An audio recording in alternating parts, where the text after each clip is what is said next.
not popular and often wasted. There's also not enough of it, and students are protesting. Students in one district have released a YouTube video parroting their quest for enough to eat during the day. A Facebook page asks kids to send in pictures of their meager lunches. According to Livestrong.com, teenagers need between 2,000 and 3,000 calories per day to be healthy, and athletes can need as many as 5,000 calories. But the new regulations limit the intake to just 750 and 850 calories on the tray, which, if the food is unpalatable, means the students may not be getting even that much. And I'll tell you, the conspiratorial nature of Mike Hoggard.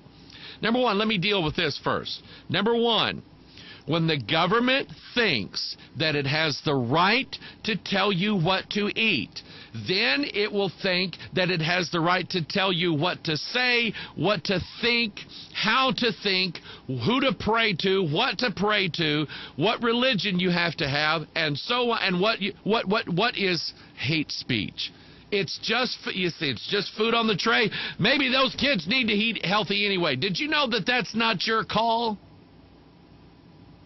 Did you know that it's not your decision to make when you see the kid next to you or your neighbor's child eating candy and popcorn and hot dogs and hamburgers and pizza all the time, and you say, well, that child needs a better... Did you know that that's not your decision? It's not. I mean, you probably have... listen, most people have a better diet than Mike Hoggard does. Well, I won't say most people. I would say some of you probably have a better diet than Mike Hoggard. And some of you have written me emails, well-intentioned, and I really appreciate that. And then there's Bala, who sends me this. Never get over that. Pastor Mike, you probably need to eat better. And you know what? You're right. I'm not arguing with you. But for you, or for anybody else, to say of your neighbor or somebody else or somebody that you have no control of whatsoever, you're not doing that right. And I think something needs to be done. That's not your place to do that. And it's not Michelle's place, but she thinks it is. And now they're throwing away the food. But I think I get it. I think there is a more sinister, diabolical hand at work here behind this law, this mandatory regulation that puts this food on the plate that these kids are not eating, and then put such small portions on there that when they get out of school, they're hungry. And maybe I'm wrong, but it would be interesting to see whether McDonald's, Burger King, and Taco Bell and Pizza Hut all had a hand on crafting this legislation. Because it just seems to me that the beneficiaries of this rule is not the public school child. The beneficiaries are, after school, McDonald's, Taco Bell, Burger King, Pizza Hut, the big four, the four horsemen, the fast food chains. Just saying, don't know for sure, just saying. How about this? Let's deal with Barack H. before we run out of time, before I keep blabbing my mouth and run out of time again. You know, I dragged this show out to an hour and a half going, boy, I hope I have enough things to talk about for an hour and a half. Are you kidding me? This is from the Washington Times. This is big headlines today on the Drudge Report. Obama is speaking at the UN. And Obama downplays terrorism in Libya attack.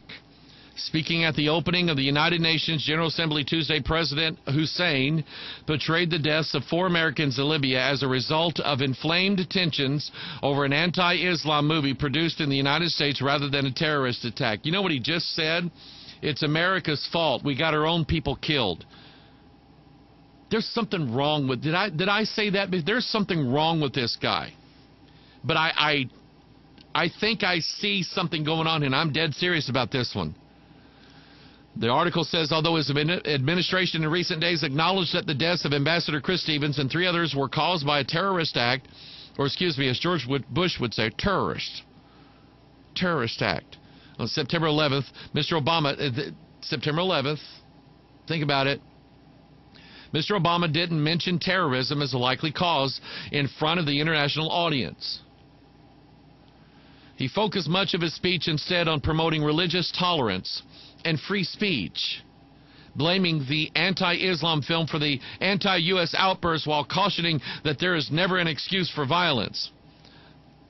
Mr. Obama said, speaking from, of course, teleprompters, "I know there are some who ask why we don't just ban such a video," Mr. Obama said. "The answer is enshrined in our laws, our Constitution." That's the first time I've ever heard him mention that. Our Constitution protects the right to practice free speech. Here in the United States, countless publications provoke offense. Like me. Oh no, like me, the majority of Americans are Christian. What? Like me, the majority of Americans are Christian. Yeah, he said that at the UN. And yet we do not ban blasphemy against our most sacred beliefs. Moreover, as president of our country and commander-in-chief of our military and chief Muslim, I accept that people are going to call me awful things every day, and I will always defend their right to do so. I don't believe him. Americans have fought and died around the globe to protect the right of all people to express their views, even views that we disagree with. Now, I'm going to show you, there's another part of this from another article. This is from mrctv.org,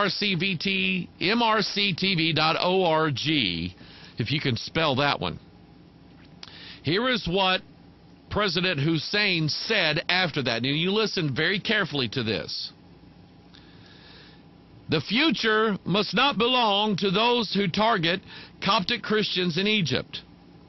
It must be claimed by those in Tahrir Square who chanted, 'Muslims, Christians, we are one.'" I want you to think about that statement. Muslims, Christians, we are one. Think about it. Think about how that would happen. "The future must not belong to those who bully women. It must be shaped by girls who go to school and those who stand for a world where our daughters can live their dreams just like our sons. The future must not belong to those corrupt few who steal a country's resources. It must be won by the students and entrepreneurs, workers and business owners who seek a broader prosperity for all people. Those are the men and women that America stands with. Theirs is the vision which we will support. The future," listen to this, here we go right here. "The future must not belong to those who slander the Prophet of Islam." First of all, Mr. President, slander is saying something about somebody that isn't true. That's slander. So if I say the Prophet Muhammad was a slaveholder, he was an Arab who degraded blacks and held them as slaves, that's not slander, that's the truth. If I said that the Prophet Muhammad was a pedophile, that's not slander, that's the truth. He married, as does a lot of practicing Muslims in the Middle East, he married a 9-year-old girl. He must have loved her. The word phile is philos, which means love. Pedo means child. He loved a child and married her. That makes him a pedophile. That's who he is. That's the Prophet Muhammad. That's not slander, Mr. President. That's not slander. That's telling the truth. The Prophet Muhammad was a blasphemer against Jesus Christ. That's not slander. That's the truth. Muhammad said in the Quran that it's an abomination to think that God had a son. I can tell you that, Mr. Barack Obama, who says you're a Christian, you should know that there is no salvation other than by the cross of Jesus Christ, who, as the Roman soldier said, truly this man was the Son of God. And so it's not slander, Mr. President, when the American people look at Islam in a critical fashion, looking at it, saying, what is there about Islam that appeals to me? And then we find these things out about the leader of Islam, and we look at that and we go, ooh, that's icky. I don't want anything to do with that. I don't want to be labeled with that name. It's not slander, Mr. President, when the American people look at Sharia law and say, you know what? That does degrade women. That does, it'll ruin the freedoms that we have in this country. We will not have the free speech that you so pompously and probably out of both sides of your mouth say that you're defending in front of the UN. That's not slander, Mr. President. That's telling the truth. And so Barack H. is telling the UN, the future must not belong to those who slander the Prophet of Islam. I think, let me tell you what I think. Let me pull a graphic up here. Do you remember this picture?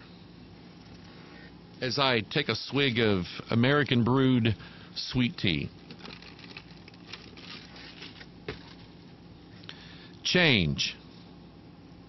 I want you to think about that. We did a video right after Obama became president down in Harrison, Arkansas. It was, I can't remember the title. It had something to do with Baphomet, and I explained all the symbolism behind Baphomet. And I remember telling people that Barack Obama represented a transformation in America. He ran on the principle of change. And that's what Baphomet is all about. He is that's what the video was called, Baphomet, the God of Transformation. And I want you to, I mean, we've talked about this symbol before. I think it's highly important. A lot of you who study Bible prophecy, study the New World Order, you study all those things, you are familiar at least with the term the Hegelian dialect. Me saying that, and you go, oh yeah, I've heard of that. Do you quite know what it means? It's the idea, and I want you to think back now to what the president said, that he is promoting the idea of in Tahrir Square, Muslims and Christians are one. The Hegelian dialect says that in order to accomplish a political end, that in some cases you have to do it in a very, very distinct way. You have to take two ideas that are completely opposite one another, and you have to get them to clash together, smashing into one another, so that when you have this thesis over here and this antithesis or antithesis over here, you must get them to clash violently, and the energy that is produced from that crash will produce a synthesis. I've explained it before like this. Here's creation, here is evolution. The two are mutually